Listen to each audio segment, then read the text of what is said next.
Kenya produces roughly around 5.2 billion liters of milk annually against a demand of 8 billion liters annually. So you can see the gap that is there. So when we talk about opportunities in this particular agri-value chain, there's so many ways that you can be able to play into this particular sector. Yesterday I took a walk around the village, and one thing I noticed is that most homes, especially around 6 p.m.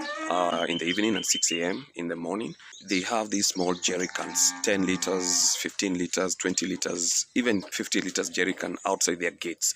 And then you have pickups, guys in pickups, motorbikes, and also the big boys, Brookside, KCC, Fresher, coming to collect this particular milk. And there has been a radical change, especially in the community, where a lot of young men now are looking at owning at least a cow, a dairy cow, even if it's for beef or for dairy, but primarily dairy. Now, the big question is, you as an expert who maybe has been laid off or is looking for what they can do, and you do not necessarily have what you call, let's say, a shamba or a cow. You don't need a cow. You don't need to own even a shamba.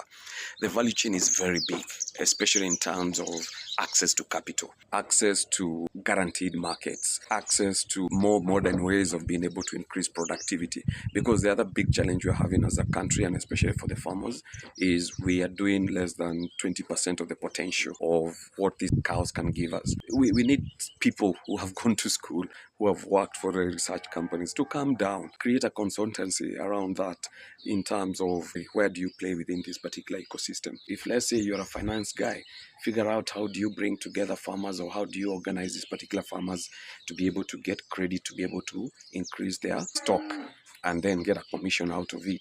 Create a consultancy, or maybe a delivery system, a marketing system, because there is a very big gap. Literally, we are milk deficient in this country, yet we say we are agricultural. There's so many opportunities, guys, and this is why I keep on telling you, look at the unutilized assets that you have, and more importantly, it's not just the physical assets.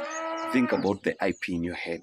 Those policy documents, those access to market documents that you have been working for these big organizations or multinationals, bring it to the local level, or what we say core ground, and you'll be surprised in terms of how much money you'll be able to make for yourself, make real impact to the farmers and the communities that brought you up. Again, I keep on telling you guys, we can have more of this particular conversation at Teacrest Farmstead, located in Kiambu.